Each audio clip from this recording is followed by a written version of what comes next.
చేసుకోండి, లేకపోతే ఫైన్ వసూలు చేస్తా, పైసలు చెప్తా అని చెప్పింది కదా సార్. నేను ఒకటే మాట చెప్తున్నాను, నీ జీవితం బాగుపడాలంటే సైలెంట్గా పెట్టుకోండి. లేదు ఇప్పటిదాకా ఎట్లా సంగనాకపోయింది, ఇంకా మిగతా కూడా అట్లే పోయినా ఇబ్బంది లేదనుకుంటే మోగితట్టు పెట్టుకొని నీకు నచ్చినట్టు పెట్టుకో, నాకేం సంబంధం లేదు.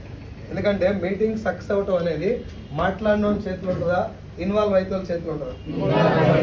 మాట్లాడినోడు కేసీఆర్ వచ్చి మాట్లాడినా, జగన్మోహన్ రెడ్డి మాట్లాడినా, ఇక్కడ ప్రధానమంత్రి నరేంద్ర మోడీ ఉన్నా ఇన్నోనికే అర్థమవుతుంది, మాట్లాడినోనికి పెద్ద ఉపయోగం ఉండదు. ఎస్ఆర్ నో యూటిలైజ్ చేసుకోవాలా లేదో మీ ఇష్టం, రైట్? ఇప్పుడు ఇక్కడ నా టీం ఎక్కువ లేదు, నేను ఏ రోజు కూడా నా టీం కోసం మాత్రమే పనిచేయలేదు. మా రంజిత్ సార్ ఎట్లా ఉంటుందో నేను అట్లే ఉన్నా. నా ఇంటెన్షన్ ఏంటంటే ఇది చాలా పెద్ద బిజినెస్. దీని జనాలు ఎట్లా చూస్తారంటే ఒక 5,000 వస్తే చాలు, 20,000 వస్తే చాలు, 30,000 వస్తే చాలు. 30,000 కోసం ఈడు దాకా వచ్చుడేందుకు? ఆనను కూడా వర్షాన్ని కూడా లెక్క చేయకుండా ఈడ కూర్చొని ఊక చేతులు వెళ్ళిపోతే సంపడుకుంటాను. ఆడ పక్కన బజ్జీ పెట్టుకొని వేస్తే లేదు 30,000 సంపాదించవచ్చు. ఎస్ఆర్ దానికి ట్రైనింగ్ ఇవ్వండి అవసరం లేదు. కానీ ఏదో సంథింగ్ చాలా పెద్దగా ఉంది. ఇలా మన లైఫ్లో ఇప్పటి వరకు చూడనంత సక్సెస్ నీ బిజినెస్ ద్వారా చూడొచ్చు.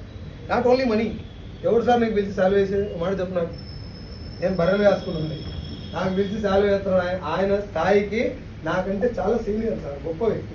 అట్లాంటి ఆయన పిలిచి దండ వేస్తుందంటే నా పవరా వెస్టేజ్ పవరా? రేపు పొద్దున నా ప్లేస్లో నువ్వు కూడా వస్తావు. అది చెప్తానికే ఈ ప్రయాసం అంతా. ఇంటెన్షన్ ఏంటంటే మీరు కూడా ఈ స్థాయికి రావాలి అని నేను ఎందుకు కోరుకుంటున్నా అంటే, సార్ ఎందుకు కోరుకుంటున్నా అంటే, మేము ఏమంటారు లోకం కోసం వాళ్ళు చేస్తామని కాదు, మీరు డెవలప్ అయితేనే మేము డెవలప్ అవుతాం. అవునా కదా? ఇప్పుడు రాజకీయ నాయకుడు వచ్చి మీ ఇంటికాడ మోరేస్తా, మీ ఇంటికాడ లైట్లు వేస్తా అని ఎందుకు చెప్తాడు? నువ్వు ఏమైనా బేనమావ చుట్టాను వాళ్ళకి ఎంతో ఉపయోగం ఉంటుంది. ఓపెన్గా చెప్తాను నేను మీకు, నాతో మీకు ఉపయోగం. ఇప్పుడు టీమ్ వైజ్ పక్కన పెడితే డౌన్ లైన్స్ డెవలప్ కావాలని అప్లైన్ ఎందుకు కోరుకుంటాడు? డౌన్ లైన్ డెవలప్ అయితేనే. అది మీరు ఒకవేళ స్వార్థం అనుకున్నా మీకు జరిగేది మంచిగా చెడా దానివల్ల అది తీసుకోవాలి. అవునా కదా? నెగిటివ్ బ్యాచ్ ఏం తీసుకుంటారంటే మేమందరం కొంటే మీ దానికి పైసలు వస్తాయి, కొనకుండా మానే స్నానం చేయకు, రేపు నుంచి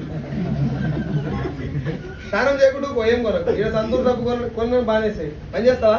నేను సంతూర్ వాడతా, మరి దానివల్ల ఎవడో బాగుపడతాడు కదా. ఆడు బాగుపడ్డా పర్లేదు, ఇంటి పక్కన వాడు బాగుపడదు. అదే కదా సార్. ఇప్పుడు సంతూర్ సబ్బు ఇన్ని రోజులాగే వదినావు, సర్పు వాడినావు, నవరత్న ఆయిల్ పెట్టినావు, ఈ ఆయిల్ పెట్టినావు, ఆయిల్ పెట్టినావు. అవన్నీ ఎవరు చెప్పారు నీకు? టీవీలలో హీరోలు చెప్పారు. ఆ హీరోకి పైసలు వస్తే నువ్వు వాడితే వస్తా లేవా అనుకున్నావా? నేను సినిమా చూస్తే మహేష్ బాబు పోగ్రి హిట్ అయిందని, నేను ఓటేస్తే నేను చంద్రబాబు నాయుడు సీఎం అయిన అనిపించింది. దానికి ఎప్పుడన్నా అనిపించిందా? కానీ వాస్తవం కాదు అది. మన ఓటాలు ఉందా లేదా? ఆడెందుకు లేదా ఆలోచన? ఈడికి రాగానే ఎందుకు వస్తున్నా రోగం? ఎందుకంటే ఈడు సైదులు కాడు.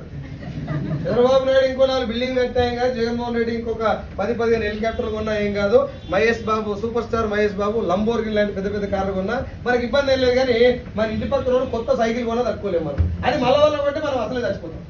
మనం అసలే కొన్నాం. మనం ఒక్క సబ్బు కొన్న తెల్లారి ముసుకురాడు కార్లు ఆన్ చేసింది అనుకో, మన సబ్బుతోటి ఆయన కారు వచ్చిందన్న ఫీలింగ్ ఉంటుంది మనకు.